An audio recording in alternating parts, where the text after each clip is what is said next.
Who else would be running for his life,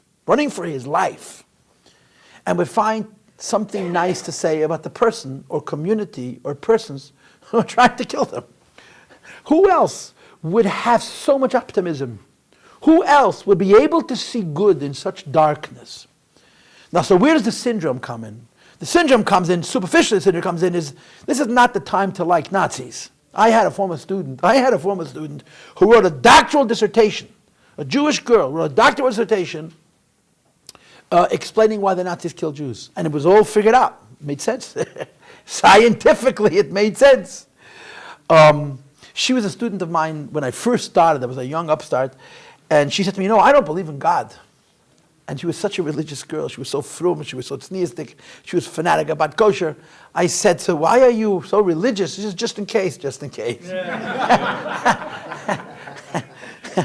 I'm not sure whether she believes now or not, but let me tell you, she has a beautiful mishpacha with Yiddish kinder. That's called the foxhole syndrome. Pardon me, So the first issue is, why would a person want to find virtue with someone who tries to hurt you, But there's another factor, and I think this is very true, and on some level, Jews are guilty of this. Jewish people need a problem. They need hardship. One of the worst places, I think it's true of all of mankind, but I think Jews are special in this way. You have the extreme measure. If life is good, they have to find something bad. It can't be good. It's got to be something wrong. If life is terrible, we find the silver lining. If life is bright, we find the cloud. I call this the Anne Frank syndrome. When life is terrible, you find something good about it. When life is wonderful, you have to think, you got to find a problem. This is a sickness. It's a sickness. And since we're talking about Jews, we'll call it a Jewish sickness. I'm not sure Jews have exclusive rights to this, but we certainly are very, very proficient. We're very good at creating imaginary problems where no real problems exist. And I think it's because the combination of characteristics that define us, which is that we're kind and gentle and forgiving. And a Yid came to my house for Shabbos. I'm sorry for digressing. Just a month and a half ago, Hanukkah time, with his wife and his family. They're close to us. And they brought us a cookbook from a kosher restaurant in Manhattan. I see, he's telling me the history of this kosher restaurant in Manhattan. It's owned by Goyim, non-Jews. And they dafka opened the kosher restaurant. And the story of why they opened the kosher restaurant was they had a Jewish chef. And the Jewish chef was trying to encourage them, going back 40 years, to make a kosher restaurant. And they were hesitating, and then they had trouble with the real estate, with the Title. the space that the lease was running out, and the owner of the land wanted to do something else with it, so they went kosher. But this Jewish chef who convinced them to go kosher had a story. What was the story? It's such a great story. It's a simple story that they went on vacation.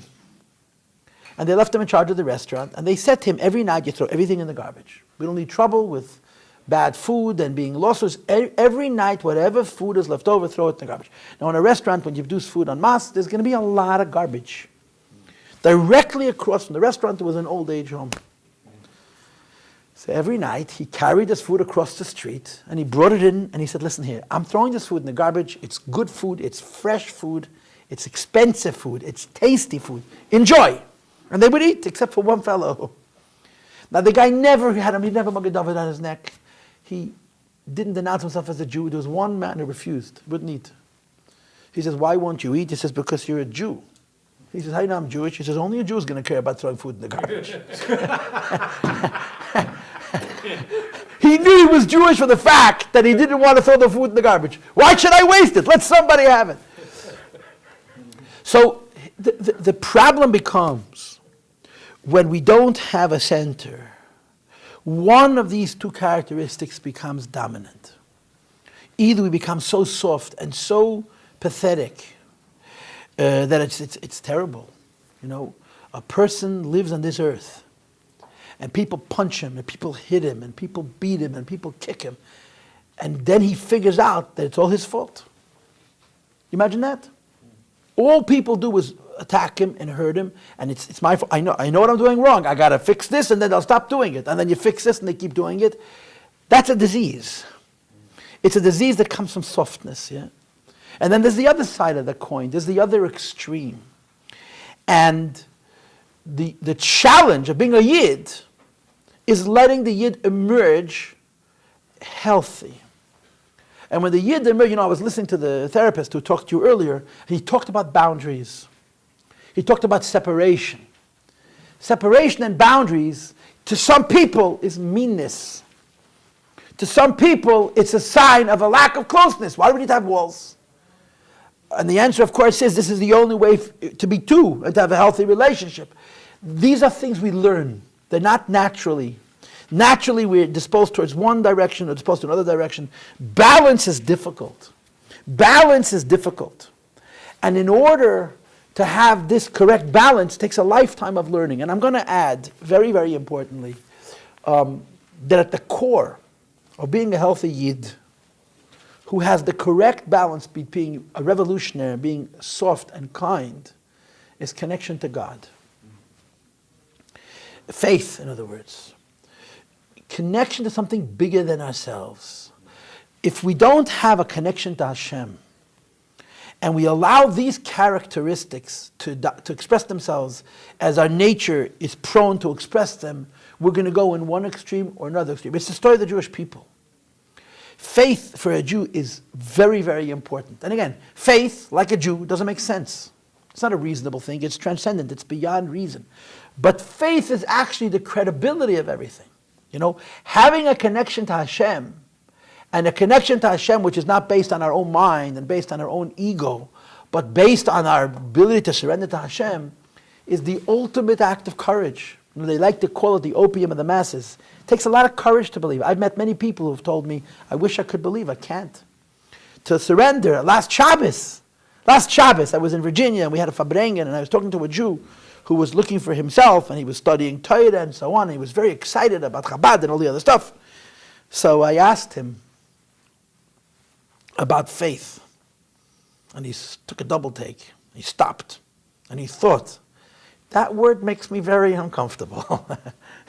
I said, that's exactly why I'm asking the question. Because the connection to God is the rudder.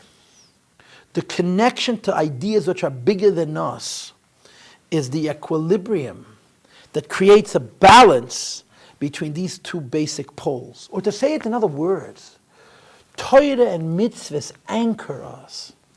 Learning Torah, keeping Shabbos, keeping kosher, wearing tefillin. A lot of people are going to argue they're mundane, they're superficial, they're ritualistic, they're mechanical. But these mitzvahs create the framework for the emergence of the neshama to have the right balance, to know when Rachmanis is in order and to know when Gevura is in order. It has to come from outside of us. Because if it comes from us, it's going to be one or the other. It's not going to be both.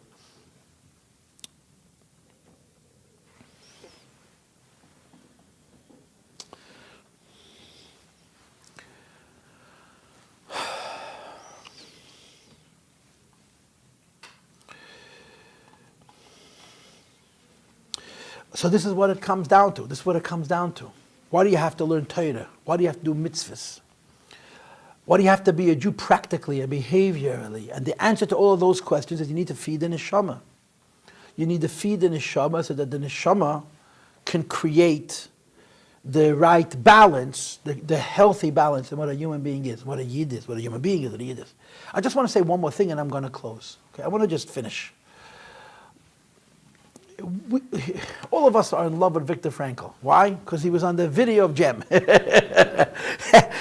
we're all so simplistic. He met the Rebbe liked him. Superman. Viktor Frankl was a psychiatrist. Viktor Frankl was not Moses. He wasn't. He's married to a non-Jew.